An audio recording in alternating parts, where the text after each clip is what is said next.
Hello po mga kababayan, kamusta po kayong lahat? And once again, welcome back to another episode of Simply Talkies Vlog.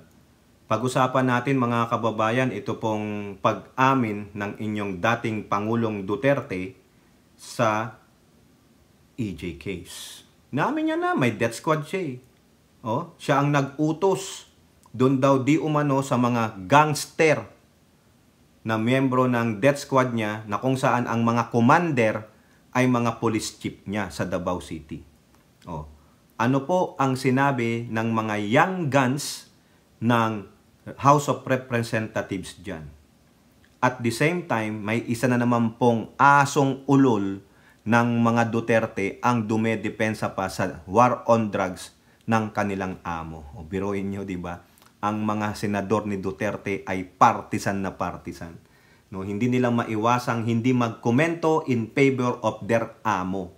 Siyempre, kagagalitan naman sila pag hindi sila dumepensa para sa kanilang amo.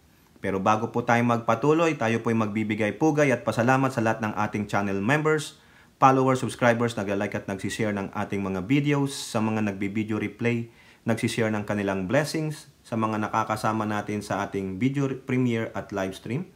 And special shout out to all our OFWs, men and women in uniform, sa mga frontliners at mga guro. At ganoon din po, maraming salamat at naitawid na po natin ang ating subscribers sa 60,000 subscribers. Paunti-unti po pero sa awa ng Diyos lumalago po tayo. Maraming salamat sa inyong pagtitiwala at pagsubaybay at yung mga hindi bumibitaw. Sa ating mga kapots angels, maraming salamat sa inyo. And may God bless us all. And God bless the Philippines. Ito po sa quote card ng Impact Leadership. Young guns, Duterte must go to jail for EJ case. Duterte's admission has removed any ambiguity. The word ambiguity, yung parang masalimut, napakalawak, ganyan.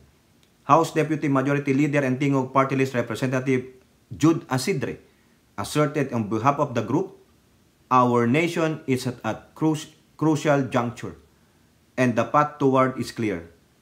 Duterte must answer to the law.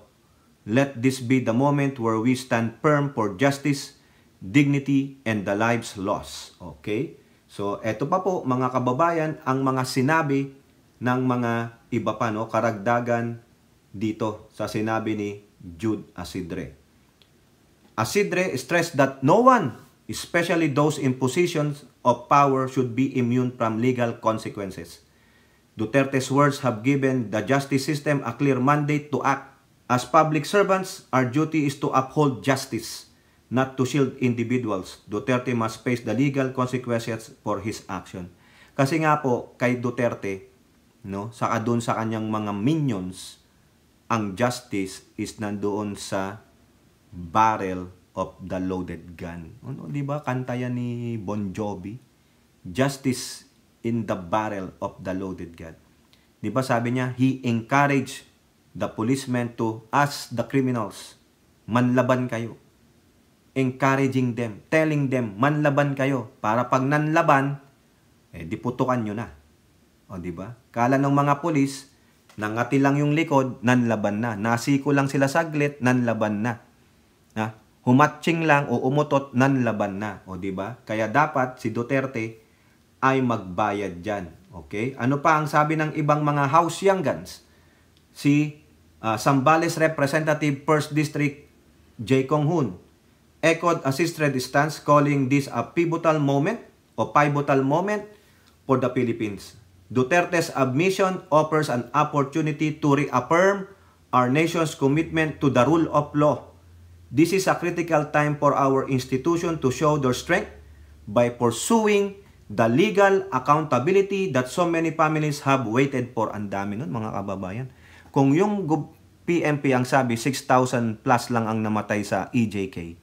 Pero ang rights group, umabot po ng 30,000. 30,000 Filipinos. Grabe.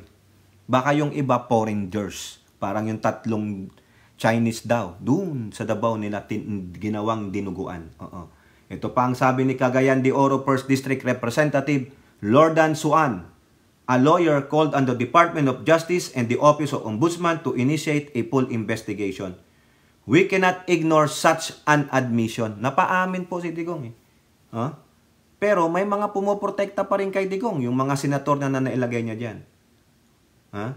This institution must act decisively and transparently to restore faith in our justice system. Sabi naman ni Representative Paulo Ortega ng La Union, 1st District, underscored the potential role of the ICC or the International Criminal Court should domestic avenues fail. Pag nag-fail daw, hindi sampa ng kaso ang DOJ o whatever it is, dapat papasukin na itong ICC. Ito na ang dapat sumikbat sa mga ito. If Philippine authorities do not act, the ICC could be a crucial avenue for justice. We must ensure accountability for the lives lost and demonstrate that no one is above the law. Ayan po eh. Above the law po si Duterte. Di ba? Kaya nakakahiya po. O meron pa nagsabi dyan, mga kababayan. O ito pa, yung iba pang mga member ng House Young Guns. Ha? Si Suan Singh. O, di ba? Si Nueva Ecija Representative 1st District, Mika Suan Singh. Our judiciary and investigative bodies now have a duty to act on this admission. The former president's own words must be met with a serious response. For too long, victims of EJ case have waited for answer. Ayan ang pagkakataon ninyo. Rights group, kayo na. CHR, kayo na ang mag-file ng kaso sa DOJ. Para po simulan na ito, mga kababayan. Itong admission ni Digong. Oh, ayan pa sabi niya ni Digong I can make the confession now if you want. Talagang niyayari ko. Pero huwag mo naman mga pulis, kawawa niyan. Niyayari niya. Inutusan niya. Yung sinasabi niyang gangster niya. Na mga hawak ng mga, pulis. Kasi sila ang commanders ng death squad eh. Si Bato, si Danao, si Gamboa. Diba? Ayan. Tama, mali, mga kababayan. Pagkakataon na ito, dapat kasuhan na yan. Huwag nang magpatumpik-tumpik pa. Ano pa ang sabi dyan ni Hontiveros? Hindi parte ito ng Young Guns. It should not be an honor to be called the Punisher. Hindi kailanman ipagmamalaki ng Pilipino ang war on drugs. Ang war on drugs na ilang libong Pilipino ang bumalagta, mga kababayan. Ilan sila? Tama, mali. Kayo po ba? Yung sinasabi nilang na pinatay nila na nanlaban, in-encourage nilang manlaban. Ito pa sabi ni Coco Pimentel, yung chairman dyan ng Blue Ribbon Subcommittee. With thousands of deaths caused by the Duterte administration war on drugs, we have caused one death too many. Sobrang dami naman ata niyan para sabihin lamang na nanlaban lahat. Yung sinasabing 6,000 ng pulis, nanlaban. Yung sinasabi naman, mahigit 30,000 ng mga rights group, nanlaban din lahat yun. Di ba? Duterte, nanlaban lahat. Sagutin nyo yung tanong. Nanlaban ba lahat, mga kababayan? Ngayon, sa sobrang tapang ni Digong, ano ang sabi niya? Ayan, impact leadership lahat ito na code card. I and I alone take full legal responsibility sa lahat ng nagawa ko ng mga pulis pursuant to my order. Ako ang managot at ako ang makulong. Huwag yung mga pulis na punod sa order ko. Kawawa naman, nagtatrabaho lang. Ayan. Yan na. Gamitin nyo na lahat itong sinabi niya. It's about time. Rights Group, Commission on Human Rights, do it. May datos na kayo. May mga biktima, pamilya ng biktima. Sila na ang bahalang sumigaw ng katarungan. Diba? Pagkakataon na, idemanda nyo na. Kasi sabi ni Paulo Ortega, kung magpipil ang ating justice system, dapat ICC na ang papasukin. Papasukin nyo na ang ICC, mga kababayan. Kung ayaw ng mga justice system natin, DOJ, police, or NBI imbestigahan si Digong. Inamin niya, Ano yan? Nilalaro lang tayo ni Digong? Sasabi niya, hindi, matanda na ako, hindi ko na alam yung sinasabi ko. Lagi niyang binabanggit yung 73 years old siya. Actually, 79 na siya Pinababata niya ang sarili niya. Di ba? Baka bukas niya makalawa, sinabi ko ba lahat yun? Hindi naman Nagjo-joke lang ako. Joke lang yun. Oo, joke lang yun lahat mga kababayan. Oo. Di ba? Oh. Ito pa oh, sabi niya oh, wala daw reward system oh, pero anong sabi niya diyan oh? Bigay ako sa kanila 50,000, gasolina pagdating mo doon patayin mo. Di ba? So anong gawin nila? Bigyan mo ng panahon na lumaban o di ba? Oh, Roque oh, anong gawin nila? Nagtatanong din siya. Kasi yan ang instructor ako sa criminal law, criminal procedure. The only way na hindi kayo makulong and to justify the killing is bigyan mo talaga ng panahon na lumaban. No? Ayun pala. Justification eh. Oh, may justification ako. Kasi na-threat na ang buhay ko. It's better them than me. Ganun po eh. Sige, manlaban kayo. Pero hindi naman sabing manlaban ka. Ini-encourage mo, hindi ganun. Yung kusang lumaban sa'yo, hindi yung ini-encourage mo. Inaantay mong maglaban, ginagawa mo ng paraan para manlaban siya at tuluyan mo. Hindi ganun. Mali po yun. Yun ang nakakaasar mga kababayan sa sinasabi ni Digong. Oo, inamin niya may the bad death squad siya. At inamin niya that sinabihan niya mga pulis, i-encourage nyo, manlaban sila para may rason kayo para patayin nyo sila. Diba? Oh, binigyan mo ng dahilan yung pulis para patayin yung mga suspect. Oh, ngayon may isa pong mambabatas niya na dinedepensahan pa yung drug war ni Duterte. Ayan oh, politiko. Robin Padilla defends Duterte drug war. If we don't fight back, drug syndicates will prevail. O ayun daw po, pag hindi daw sila lumaban, pabalik sa mga drug syndicates will prevail. Senator Padilla defended the drug war launched by the administration of former President Rodrigo Duterte. Kung hindi po titindig ang ating kapulisan, kung hindi tatayo ang ating law enforcement, tayo ay tatalunin ng mga sindikatong naghari-hari, nagluluto ng droga kung saan-saan. Totoo po ang buhay ng isang tao, yan ay bigay ng Diyos. Yan ay kayamanan, yan ay regalo sa atin ng Diyos. Pero mga mahal kong kababayan, ang ating pong bayan ay nasa bingit ng napakalaking kapahamakan. Really? Ano doon? O kung gano'n naman pala, ha? Nasa bingit ba talaga tayo ng kapahamakan? Ganon? Yung i-encourage nyo na manlaban sila? Bakit hindi nyo hulihin? Bigyan ng tamang hustisya yung mga biktima.